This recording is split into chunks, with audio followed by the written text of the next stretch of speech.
मैं हूं आबिद हुसैन शेख, आपका खैर मकदम है 4 टीवी न्यूज कर्नाटक एक्सप्रेस में। कोरोना से मौत, परिवार के लोगों का आने से इनकार, मुस्लिम समुदाय के लोगों ने किया अंतिम संस्कार। तुमकुरू जिला तुरुवेकेरे के सरकारी अस्पताल में कोरोना से मौत हुई महिला के अंतिम संस्कार के लिए खुद परिवार के लोगों ने ही आने से इनकार किया, तो स्थानीय मुस्लिम कोरोना वॉरियर्स टीम की ओर से इनके समुदाय के विधि विधान के अनुसार इनका अंतिम संस्कार किया गया है। इस घटना से ऐसा लगता है कि कोरोना के मुश्किल दौर में लोग इस जात पात के कीड़े को भूलकर एक दूसरे की मदद के लिए आगे आ रहे हैं, आए भी हैं, तभी हमारा देश इस कोरोना बीमारी को हरा पाएगा। टमाटर के बक्से में शराब सप्लाई, पुलिस ने दबोचा सप्लायर को। चामराजनगर जिला गुंडलुपेट तालुका पुलिस ने कार्रवाई करते हुए आरोपी को दबोचा है। 37 साल केरल मूल निवासी गफूर, जो कर्नाटका से हर रोज अपने टमाटर के बक्सों में शराब ले जाया करता था, क्योंकि तमिलनाडु में कोरोना के मामले ज़्यादा होने पर स्थानीय सरकार की ओर से पूरी तरह लॉकडाउन लगाया गया है। लेकिन कर्नाटका में सुबह 6 से 10 बजे तक के समय पर शराब की बिक्री को अनुमति दे दी गई है। इसी का फायदा उठाते हुए शातिर व्यापारी, जो हर रोज टमाटर को पहुंचाने के आड़ में यहां से शराब सप्लाई किया करता था। पुख्ता जानकारी के आधार पर गुंडलुपेट पुलिस ने इस आरोपी को रंगे हाथों दबोचा है। इससे 147 अलग अलग ब्रांड्स के शराब की बोतल्स मिली हैं, जिनकी कीमत 45,000 बताई जा रही है। यह मामला हुआ है गुंडलुपेट पुलिस थाना में दर्ज। पुलिस की ओर से गरीबों में फूड किट तकसीम, अक्सर जिम्मेदार लोगों की ओर से ज़्यादातर पुलिस वालों को ही फूड किट देते देखा गया है, लेकिन आज अचानक पुलिस की ओर से फूड किट बांटने का जब नज़ारा देखने को मिला। बेंगलुरु ग्रामांतर जिले के इहाते में आने वाले कगलीपुर पुलिस थाने के सीपीआई रामप्पा गुत्तेदार और थाने के सभी कर्मचारियों की ओर से अपने पेमेंट को जमा करके ऑटो चालक, सड़क व्यापारी, सविता समाज और कई गरीब लोगों में टोकन के जरिए फूड किट बांटे गए। सीपीआई के इस काम पर एसपी ने इनकी खूब सराहना की है। साथ में इन्होंने अपने पुलिस स्टेशन के पास रहे गरीब और बेबस लोगों के लिए हर रोज़ खाने का इंतजाम भी किया है। ये इनका काम लॉकडाउन के पहले दिन से ही शुरू है। अगर इन जैसा उद्देश्य हर पुलिस रखता तो आज पुलिस को जनता भगवान का दर्जा दे के पूजा करती, क्योंकि जनता की तकलीफ को पुलिस से ज़्यादा कौन समझ सकता है। बाबा रामदेव को गिरफ्तार करें, डॉक्टर्स ने की हाथों पर काली पट्टी बांधकर मांग। पिछले कुछ दिन पहले योग गुरु बाबा रामदेव, जो पीएम मोदी और भाजपा के बहुत ही करीबी माने जाते हैं, उन्होंने एक विवादित बयान दिया था कि एलोपैथी डॉक्टर्स को आयुर्वेद डॉक्टर्स में बदल दूंगा। इनके इस बयान पर देश भर में डॉक्टर्स की ओर से खूब विरोध हो रहा है कि ये अपनी बात को वापस लेकर माफ़ी मांगे, लेकिन बाबा रामदेव ने अब तक कोई माफ़ी नहीं मांगी और अपने बयान पर अटल हैं। इस पर बेंगलुरु शहर के सभी अस्पतालों में सेवा दे रहे डॉक्टर्स ने अपने हाथों में काली पट्टी बांधकर हाथों में अरेस्ट दी बाबा रामदेव नाम के पोस्टर लेकर प्रदर्शन कर रहे हैं। इन डॉक्टर्स का कहना है कि इस कोरोना की मुश्किल दौर में हम अपनी जान की परवाह न करके दिन रात सेवा दे रहे हैं और कुछ हेल्थ वर्कर्स ने तो अपनी सेवा के बीच जान भी गंवाई है। तो वहीं बाबा रामदेव के इस तरह का गैर जिम्मेदाराना बयान सही नहीं है। यह हमारी पूरी डॉक्टर समुदाय के लिए अपमान है। इन्हें तुरंत गिरफ्तार करके कड़ी से कड़ी सजा देने की मांग की है इन डॉक्टर्स ने।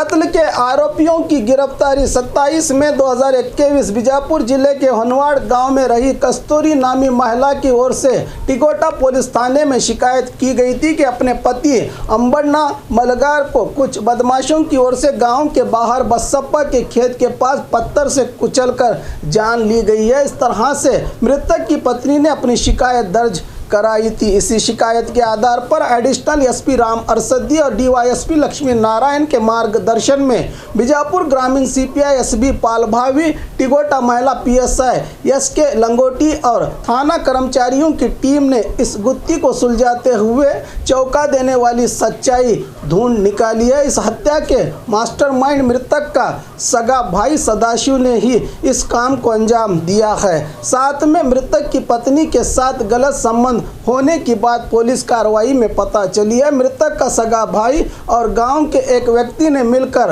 हत्या की है। पत्नी सहित पुलिस ने इन 3 आरोपियों को गिरफ्तार कर लिया है। पुलिस अधिकारियों की इस कामयाबी पर एसपी अनुपम अग्रवाल ने बहुमान की घोषणा की है। बीदर जिले में बिगड़ा मौसम का मिजाज, हुआ बड़ा नुकसान। बीदर जिले के कई इलाकों में तेज हवा और बारिश के चलते कई बड़े दरख्त और बिजली के खंभे गिर गए हैं। जिले के औराद तालुका यनकुंडा गांव में हुए बारिश से गांव में रहे ज्यादातर विशाल दरख्त गिर गए हैं और गांव के बाहर रहे बिजली के ट्रांसफार्मर गिरने से कई घंटों तक बिजली भी गुम हो गई। औराद चिटकी रास्ते पर पेड़ गिर जाने से कई घंटों तक ट्रैफिक भी जाम बना रहा। बारिश के शुरुआती मौसम में ही इतना सब नुकसान हुआ है, लेकिन किसानों के लिए इस बार की बारिश अच्छी साबित होगी, ऐसा मानना है किसानों का। हाथों में बैनर्स लेकर पुलिस ने की विशेष तरीके से लोगों में जागरूकता।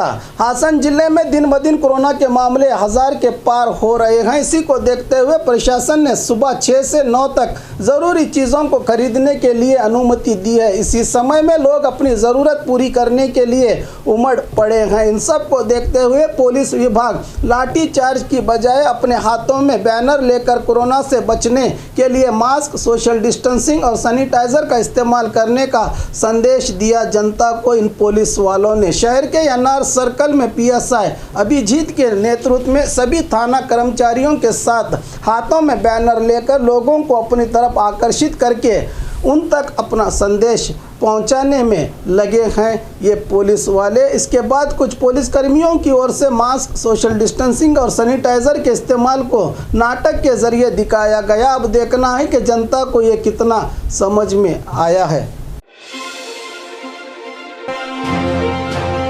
लॉकडाउन इफेक्ट, सही दाम न मिलने से तरबूजे की फसल को बर्बाद किया किसान ने। गुलबर्गा जिला सेडम तालुका में कोरोना के बढ़ते मामलों को देखते हुए पूरी तरह से लॉकडाउन लगाया गया है। इस तालुका में रहे किसान रामलिंगैया कलाल ने अपने 4 एकड़ जमीन में 3 लाख खर्च करके तरबूजे की फसल को बोया था, लेकिन इस लॉकडाउन के चलते इनके गाँव के सभी बाजार और मंडियों को बंद किया गया है, जिससे इनकी फसल बिकने से रही। तो ऐसे वक्त में क्या करेंगे किसान? कितना भी कोशिश करने पर बाकी तरकारी व्यापारी भी इसको खरीदने के लिए तैयार नहीं हुए। इस बात से परेशान होकर अपने ट्रैक्टर की मदद से सारी तरबूजे की फसल को ही तबाह कर दिया इस किसान ने। कोरोना को रोकने के लिए सरकार ने लॉकडाउन तो लगाया, इससे कुछ हद तक सरकार को तो फ़ायदा मिल रहा है, तो वहीं दूसरी ओर किसान, गरीब और बेसहारा लोगों के लिए ये किसी बद्दुआ से कम नहीं। कोरोना के मामले कम होने से बेंगलुरु लौट रहे हैं लोग। लॉकडाउन लगाने से लोग बेंगलुरु खाली करके अपने गांव को चले गए थे। अभी लॉकडाउन को ख़त्म होने में 6 दिन बाकी हैं। जून 7 के बाद लॉकडाउन खुलने की उम्मीद रखते हुए लोग बेंगलुरु लौट रहे हैं। सुबह 6 से 10 बजे तक जो ज़रूरी चीज़ों को खरीदने के लिए टाइम दिया गया है, उसी में ये लोग अपने घरों को लौट रहे हैं। बेंगलुरु शहर का बाहरी इलाका जालहल्ली क्रॉस के पास लोग बाइक और कार में अपने लगेज के साथ लौटने का नज़ारा देखने को मिला। एक तरफ इस लॉकडाउन से बेंगलुरु के बाहरी रास्ते खाली दिख रहे थे, तो वहीं अंदर आने वाले रास्तों पर वाहनों की आज लंबी कतारें देखने को मिली। जल्द जनता की ये उम्मीद पूरी हो और राज्य की राजधानी के साथ साथ तमाम जिले कोरोना से मुक्त हो जाएं। 5 महीने से सीनियर सिटीजन पेंशन बंद, बुजुर्ग महिलाएं पहुंची डीसी दफ्तर। रायचूर जिला अधिकारी दफ्तर पहुंची महिलाएं। इनका कहना है कि सरकार से जो हर महीने सीनियर सिटीजन पेंशन, विधवा वेतन पिछले 5 महीने से बंद हो गई है। सरकार की ओर से दिए गए इस मदद से ही हम लोग अपना गुजारा किया करते थे, लेकिन इस लॉकडाउन में वो भी बंद हो गया है। बाहर जाकर काम भी नहीं कर सकते हैं क्योंकि सरकार ने लॉकडाउन लगा दिया है। अब कोई आमदनी ना होने से ये लोग अपनी 5 महीने की पेंशन सरकार को देने की मांग कर रहे हैं। बिम्स अस्पताल में मरीजों की सही देखभाल नहीं हो रही, परिवार के लोगों का आरोप। बेलगाम शहर में रहे बिम्स अस्पताल के बाहर सिक्योरिटी गार्ड और पुलिस वालों के बीच मरीजों के परिवार के लोगों की ओर से बहस देखने को मिली। उनका कहना है कि इस अस्पताल में कोरोना का इलाज करने के लिए एडमिट हुए लोगों को सही तरह से देखभाल नहीं की जाती, उन्हें सही समय पर खाना और डायपर नहीं चेंज किया जाता, इसलिए उनके पोषकों को गेट पास देकर उनके साथ रहने की अनुमति देने की मांग की है परिवार के लोगों ने। तभी मौके पर पहुंचे सीनियर पुलिस अधिकारियों ने इन्हें शांत करके कहा कि हम अस्पताल मैनेजमेंट के साथ बात करेंगे, सच में ऐसा ही है तो उन पर कार्रवाई करेंगे। इस तरह से भरोसा दिलाकर उन्हें वापस भेज दिया गया। एक बाइक पर 5 लोगों की सवारी, बिना डरे एक गांव से दूसरे गांव तक का सफर। हॉस्पेट से कोप्पल एक ही बाइक पर 5 लोगों की सवारी देखी गई। बाइक पर 2 लोग सफर करना आम बात है, उससे ज़्यादा बाइक पर लोग सवार होने से कानूनी अपराध माना जाता है। कोरोना नियंत्रण के लिए कोप्पल जिले में पूरी तरह से लॉकडाउन लगा दिया गया है। एक जगह से दूसरी जगह पर जाने के लिए लोगों को अब बाइक ही एक सहारा बना है। हॉस्पिटल से एक ही बाइक पर 5 लोग सफ़र करते दिखे, जिस पर एक आदमी अपनी पत्नी और बच्चों को बिठाकर एक गांव से दूसरे गांव जा रहा है। इतना जोखिम उठाते हुए परिवार की सुरक्षा को दांव पर लगाने की क्या ज़रूरत आन पड़ी? ये सफ़र कोरोना से ज़्यादा भयानक भी हो सकता है। जनता सावधानी बरते। 10 रुपये की वैक्सीन 900 और 1300 रुपयों में देकर सरकार जनता को लूट रही है, प्रकाश राठौड़ का आरोप। बेंगलुरु के कांग्रेस दफ्तर में एमएलसी प्रकाश राठौड़ ने केंद्र की मोदी सरकार पर निशाना साधते हुए कहा कि मार्च महीने में केंद्र हेल्थ मिनिस्टर हर्षवर्धन के साथ सभी मंत्री और खुद पीएम मोदी ने बिहार चुनावी प्रचार में कहा था कि इस साल के एंड में सभी देशवासियों को वैक्सीनेशन मुफ्त में दी जाएगी, लेकिन प्राइवेट अस्पतालों को फायदा पहुंचाने के लिए केंद्र सरकार उन्हें सारी वैक्सीन बेच चुकी है। वो लोग जनता से 850 और 1150 रुपये में वैक्सीन का व्यापार कर रहे हैं। भारत बायोटेक कंपनी के मालिक एले कृष्णा ने 20 अगस्त 2020 को कहा था कि एक वैक्सीन की कीमत सिर्फ 1 लीटर पानी के बोतल की कीमत के बराबर होगी, लेकिन इस तरह से अचानक वैक्सीन को केंद्र ने सोने का भाव दे दिया है। कोरोना की तीसरी लहर से केंद्र सरकार जनता को नहीं बचा पाई तो आगे 2-3 साल तक इस कोरोना से राहत नहीं मिलेगी, कहा प्रकाश राठौड़ ने। और खबरों के लिए देखते रहिए 4 टीवी न्यूज़ कर्नाटक एक्सप्रेस।